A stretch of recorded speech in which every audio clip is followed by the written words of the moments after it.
What's up, everybody? It's Ruben Jay here from MultiMediaMouth.com, and this is the Ruben Jay Report. I am back with an update about Moviepass. So earlier this week, I talked to you about Moviepass's impending doom with last weekend's debacle over the Mission Impossible Fallout being completely blacked out, surge pricing all weekend long, and then Moviepass going dark, essentially, not being able to provide service to its members who pay $10 a month.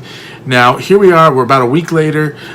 Everything seems to have even itself out here with Moviepass. It seems like they definitely have finally gotten some sort of control over what is going on. Earlier today, the CEO of Moviepass, Mitch Lowe, I believe, Mitch Lowe, he spoke with a reporter, and I don't know the source, I don't know where, I read it earlier, and then I saw an email that was sent out earlier this week that I hadn't seen until right now from the CEO of Moviepass. But before I get to that, I do want to talk about what he said in that interview. In the interview, he basically said that Moviepass is going through growing pains similar to the growing pains that Uber went through. Now, I don't know how to compare apples to apples, but I don't think Uber was losing $5 every time a passenger went out on a ride, and Uber was also charging per transaction. So it wasn't like the business model is, oh, you pay $10 and we'll drive you anywhere you want no matter what. The business models are completely different. So let's talk about this letter. I got this letter. It is titled A Letter to the Moviepass Community. And then it starts, Dear Moviepass members, first and foremost, I want to personally apologize to each of you for the inconsistencies and unreliability of our service over the past few days. Additionally, I regret our lack of proactive communication with you during this time. We are working hard to improve communication to our community moving forward. So first of all, this isn't just a lack of consistency and a lack of reliability of your service. This is a complete shutout and blackout of services that we paid for as members. Like, this isn't something like where, some people in the East Coast were able to get tickets, but not people on the West Coast, or there was a blackout somewhere.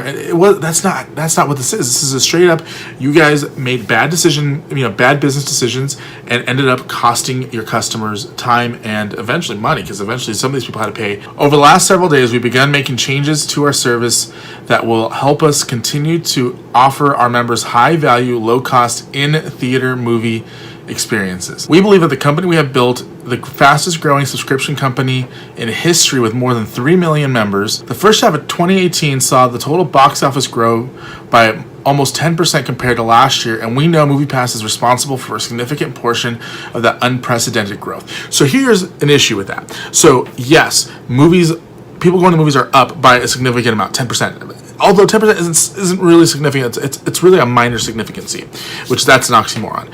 But here's the other thing with this.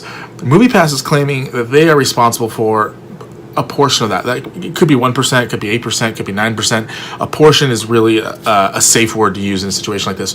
But, to say that you are responsible in any amount to a 10% growth in movies is a bit ridiculous, in my opinion, because 2017 was considered a low year for movies. According to The Verge, and this is just a headline, I haven't dove into it yet, domestic movie theater attendance hit a 25-year low in 2017. So Moviepass is here and saying, oh, look, because of our service, the movie industry grew 10%. No, that's not the case at all, Moviepass. What happened is, there was a massive dip in 2017, and in 2018 there's been a slight increase from the numbers of 2017. I feel like an all-you-can-eat buffet place saying that people are eating more food at a buffet than than prior years, when the prior years was like record low people going to buffets. Basically what they're saying is like, hey, we know that everyone didn't go to the movies last year, but hey, there's a lot of growth going on. No, it's just going back to where it was in 2016. It's not, maybe Moviepass does have claims to this 10% and the portion of 10%, but I would say maybe 2%, maybe 1%, who knows. Also, the fact that they'd like to throw out, oh, we're the fastest growing subscription company in history with more than 3 million members. Like, okay, great. That's great for you. Show me where you're making a profit. Show me where you're actually super serving your audience and your members. Because right now what you're doing is pissing people off. So it goes on. in order to continue growing our service and maintain a high value of financial discipline, how can you maintain a high value of financial discipline when you have no financial discipline? You don't have money to be disciplined, be disciplinary about. You haven't made a dime. You haven't made any sort of profit. We need to make some modifications. So first, we must reduce availability for big new release titles such as Mission Impossible, Fallout, and other new releases such as Christopher Robin and a couple other ones that are coming out, at least for a while as we adjust our business model. Now, here's the thing with this. Mitch Lowe and the people at Moviepass should have already put this in place. We will let you watch any movie you want, one time a day, for 30 days. We're not putting a limit on that except for premiere weekends for big movies. Star Wars, Mission Impossible, the big chains. For movies that have really big actors in them. Like, as a member, as a moviegoer, I don't go to movies on opening night. It's just chaotic, and honestly, I end up going probably about 2 or 3 weeks into their run. So this doesn't bother me. But what bothers me is you waited until you guys are going broke to put in a change that could have easily been added at the beginning. Showtimes that are offered through our service will vary from day to day, and every showtime may not be available. We encourage you to check the Moviepass app for showtimes before you leave for the theater. So now you're not only are you limiting what movies people can see, you're charging more for movies than what the actual ticket price is, and then on top of that, some of the showtimes that we might want to go to won't be available. Now that I have a problem with, because sometimes I'm not available to go to the movies at 3 o'clock in the afternoon. What if I can only go at 9 and you're going to cut that out? I'm interested to see how this goes. The rest of the letter, they go on and they say, basically they say that they're trying to figure out how to figure out their customer service side of it as well. But it ends with, we want to be as transparent as we can with these changes and future changes.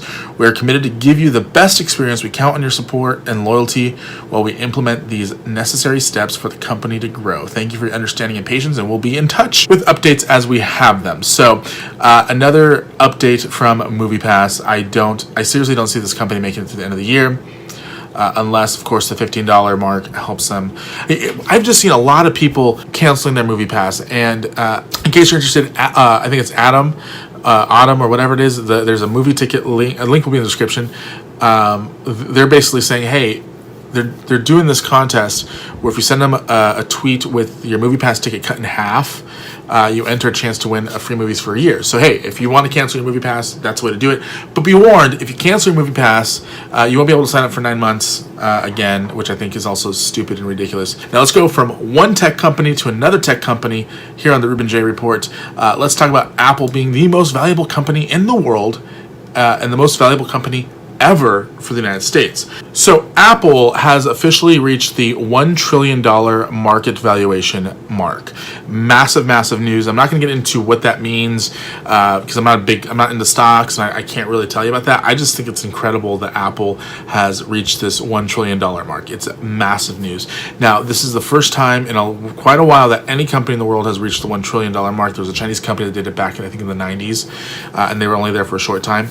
And this is the first American-based, American-made company to reach that $1 trillion mark. So congratulations to Tim Cook and the Apple team for this massive feat.